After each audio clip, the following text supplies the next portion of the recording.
आज शंभू बॉर्डर पर प्रेस वार्ता कर बताया कि 14 दिसंबर को 101 किसानों का जत्था दिल्ली कूच करेगा और दोपहर 12 बजे वे दिल्ली की तरफ बढ़ेंगे।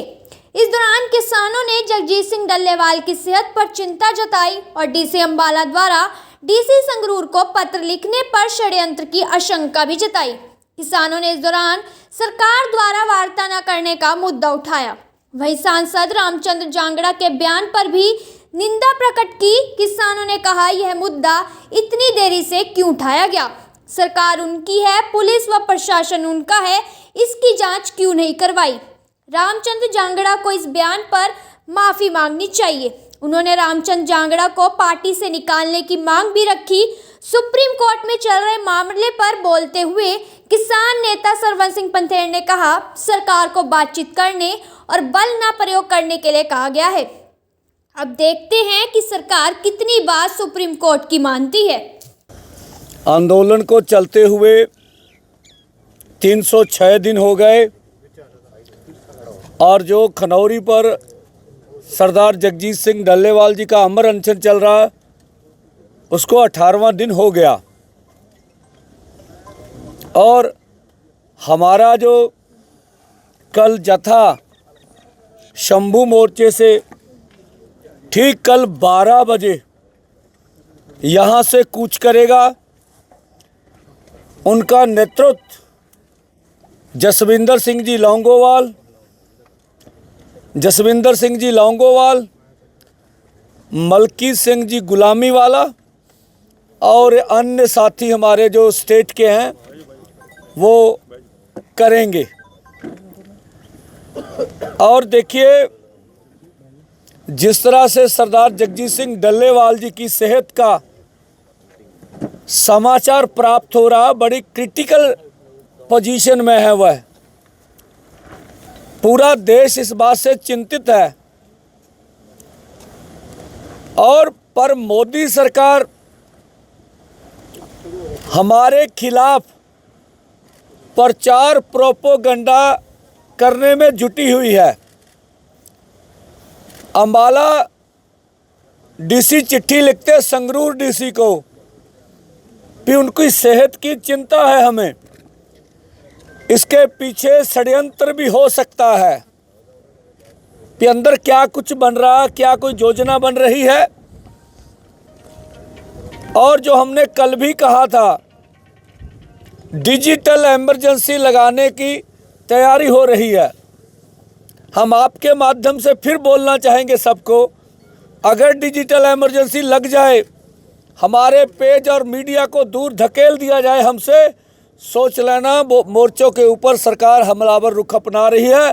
तो मोर्चों की ओर, शंभू मोर्चे की ओर, खनौरी मोर्चे की ओर, अन्य मोर्चों की ओर बढ़ना, ये संकेत हो जाएंगे। तो भाजपा के एमपी रामचंद्र जांगड़ा जो है, उनका आज बयान आया है।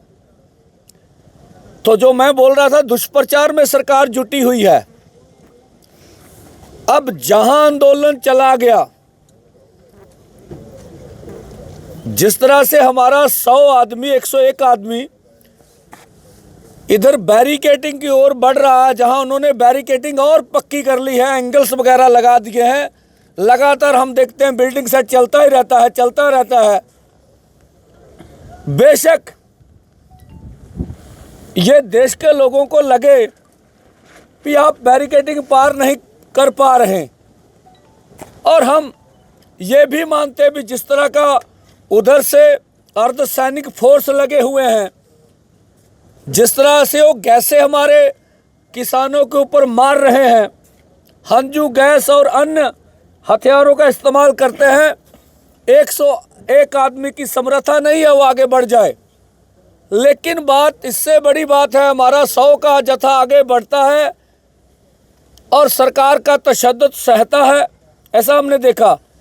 ये प्रक्रिया से हमारी बात, हमारा मैसेज भारत के हर गांव में जा रहा है। भारत के हर चूल्हे पर जहां हमारी माँ बहनें काम करती, उनको पास हमारा संदेश जा रहा है। हम पूरी दुनिया तक अपना संदेश ले जाने में कामयाब हो गए हैं और भारत सरकार नैतिक तौर पर हार चुकी है आज तक हमें कोई भी मंत्री बताने के लिए तैयार नहीं है कि 101 आदमी पैदल चलकर देश के अमन कानून के लिए कैसा खतरा साबित हो सकता है। कुछ बताओ तो सही। कुछ उधर टिकरी बॉर्डर, जैसे गाजीपुर बॉर्डर में मोर्चे थे, बोला ग्रामीणों की 700 लड़कियां गायब हो गई हैं, ऐसा उनका आरोप था। आपकी सरकार है, हरियाणा में भी आपकी सरकार, दिल्ली में भी आपकी सरकार, पुलिस प्रशासन आपके हाथ में है। आज तक कौन सी एफआईआर हुई, थोड़ा बताइए तो सही हमें। आप इतनी देर तक चुप क्यों रहे?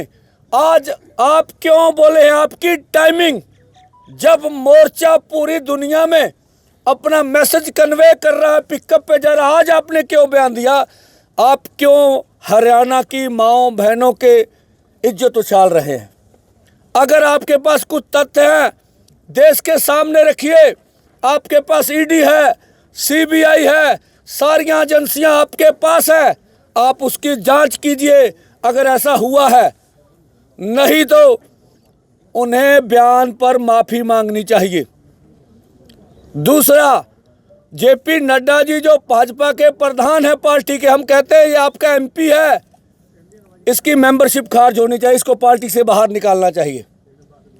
इसका देश में बैठी भाजपा को स्पष्टीकरण देना चाहिए, इनका नेता क्या बोल रहा है। हम इस बयान की दोनों फोरम कड़ी निंदा करते हैं और हम ये भी मानते हैं ये बयान दोनों समुदाय को झगड़ाने वाला है, लड़ाने वाला, भड़काने वाला है, देश को गुमराह करने वाला है। उन्होंने ऐसा भी कहा कि जो नशा हरियाणा में आज युवा कर रहे हैं, किसी किस्म का भी हो, वो बॉर्डरों पर बिकता रहा है। हमारा फिर सवाल है सत्ता में बैठी मोदी सरकार से, जब नशा बेचा जा रहा तो आपकी पुलिस क्या कर रही थी? आपकी पुलिस मूक दर्शन बैठे क्यों देख रही थी? ये हमें बदनाम करने का सबसे बड़ा षड्यंत्र है। जो मैंने पहले बोला कि किसानों की समस्याओं को पर ध्यान देने के उनका कोई टाइम नहीं है, जो वो हमारे खिलाफ षड्यंत्र कर रहे हैं। उन्हें लगता है सत्ता पक्ष हो या विपक्ष हो, उनको लगता हम देश की पार्लियामेंट में किसान मजदूर का मुद्दा नहीं उठाएंगे। पहले अडानी जी के मुद्दे पर इतना हो हल्ला हुआ, यूपी के मुद्दे में, अब एक देश एक इलेक्शन का नया फार्मूला चल रहा है, संविधान पे चर्चा हो रही है। हम कहते हैं देश के रक्षा मंत्री को आज संविधान पे उन्होंने चर्चा करी है। हम बोलते हैं भाई ये भी यहाँ ये कौन से संविधान के अनुसार हाईवे के ऊपर ये दीवार निकालेगी? रक्षा मंत्री जी कृपया देश को जरूर बताएं। हमने मीडिया में रखे जो सवाल हमने उठाए, अभी तक हमें उनका कभी भी जवाब नहीं आया और ना इस बयान का भी आएगा। वो बयान और जो हमारा मुद्दा चल रहा है उसको डीरेल करने के लिए आगे की बात और करेंगे। जो पंजाब वाले बोल रहे हैं भाजपा के लीडर, आप बोलिए हम नंगे पैर आपके साथ जाएंगे, ये कौन सा तरीका हुआ भाई बातचीत करने का? तो ये गैर संजीदा बातें भाजपा के प्रवक्ता पंजाब में करते हैं और हम फिर बोल रहे हैं कि किसान मजदूर आपसे दुखी है और वो आर पार की लड़ाई लड़ने के लिए तैयार बैठा है। इससे पहले कि वो आंदोलन इतना जोरदार करे, आप वार्ता शुरू कीजिए। आज जो सुप्रीम कोर्ट में जो ये सिलसिले में जो शंभू बॉर्डर पे डली हुई पिटीशन थी, उसकी भी सुनवाई हुई और उसमें जो हमें मीडिया के थ्रू मालूम हुआ, ना हार्ड कॉपी है हमारे पास, ना वकील से बात कर पाया हूँ, दोनों फोरमों तो सोच के बोलेंगे असल में हमारा ऑफिशियल बयान क्या है।